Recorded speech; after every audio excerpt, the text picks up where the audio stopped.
Hello everyone, that Manga Kid here to just do a quick little first impressions video of the first 4 volumes of Dorohedoro by Q Hayashida. This is a 23 volume series, I believe, with volume 23 either just being released or is just released or just being released soon as of the filming of this video. This is a Viz signature series, so the larger trim size with the nice French flaps, nice glossy covers. Yeah, this is a seinen series that I had heard about for a long time. Lots of people recommend this series. It didn't seem like something I would be interested in, to be completely honest. I put it off for a long time because I just, for something about it, I don't know, it just didn't seem compelling to me or sound like something I would be interested in at all. I happened to find the first 5 volumes in a lot of stuff that someone in my city was selling, and I figured it's something I've always wanted to check out, so why not buy the first 5 volumes off this guy and just try it out, and if I like it, I'll continue to buy it. And I was pleasantly surprised. I've only read the first 4. I do own one more that I can read, but I haven't read it yet, so I'll just do my video on these first 4 volumes, but I definitely will be looking into buying more volumes in the future. I really enjoyed this, and I was not expecting to at all. Honestly and truly, it did not sound like something I would be interested in. And basically, the premise of our story here is this person here, whose name I cannot remember.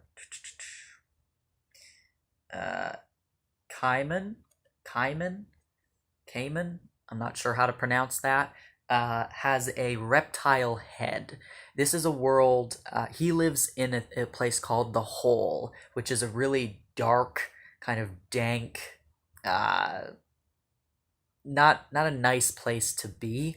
And there is another world of sorcerers, and the sorcerers will come into the Hole and experiment on the humans that live there. And so Cayman is a product of that experimentation. So he doesn't remember how he got the lizard head. He doesn't remember who gave it to him, but he's basically searching for the sorcerer who gave him this head so that he can kill him and therefore, get his own, like, reverse the spell that the sorcerer cast on him, I guess. And so this is a pretty gruesome story. There's a lot of violence and brutality, a lot of fighting, a lot of grotesque kind of looking individuals because of all the experimentation. It is a slum-like setting, so it's very kind of, like I said, dark and not necessarily the nicest place to be living. But it also is funny. There's comedy in this series, and there's likable characters on both sides, both, the humans in the Hole and also the sorcerers. So you get this kind of like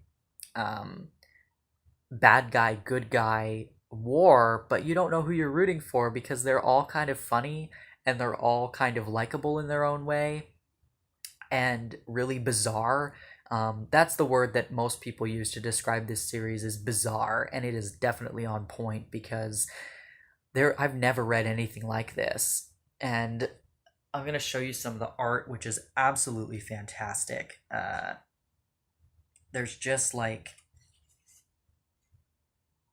so much strange kind of detail happening. That's a lot of fun. You get color pages. Now, the color pages, now correct me if I'm wrong, if anybody else knows. So the first 3 volumes I have, I think, are first editions of the English print, which all have color pages. Volumes 4 and 5 that I have are second edition and do not have color pages, but they do have what looks like should have been color pages, but are actually just this kind of darker. Let me try and find it here. Like as if it was copied but not in color. Like here. Normally, this, I'm assuming, was a color page, a few color pages there, but because it's a second edition, maybe they didn't invest that money to make those color pages. I could be completely wrong, but that's the only thing that I can think that happened there. Because the first three are color pages, and then in volume 4 and 5, where the color pages were normally placed in these volumes, which are first editions, it's not color, it's this strange, like, off shaded stuff. So that was disappointing because the color pages in these are really cool, and I would have liked to have had them all the way through. But yeah, and again, that's just my speculation. I don't know. I haven't done any research. That was something I noticed. But yeah, the story is really cool. It's a lot of fun. Somewhere in these first 4 volumes, I think it's volume 3, it might be volume 4, there's a baseball game that happens, and it's just fun and lighthearted while still with the undertone of this darkness and this kind of war between these two groups of people. Yeah, it's a lot of fun, and it's kind of got a supernatural aspect to it with the sorcery. It's got uh, just this really, really interesting kind of setting that is really well realized, and these characters that are very unique. And I'm only 4 volumes in, but I feel like I'm so deep into the story already. And it's really, really fun and also creepy and bizarre and strange and just everything all at once. The action is amazing. The fight scenes are awesome. The art is fantastic. And the quality of the volumes is excellent as well. Obviously, they're Viz signature volumes.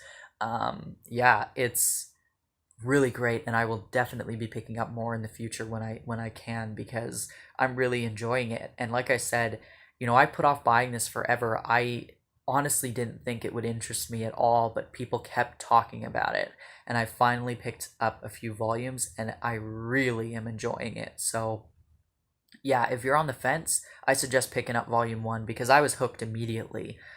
It didn't take a couple volumes. I was immediately intrigued by what was going on. So, yeah, if you have any questions about Dorohedoro, let me know. And if you have read it or tried it out, I'd also like to hear your thoughts on it as well in the comments. So, thank you for watching. See ya.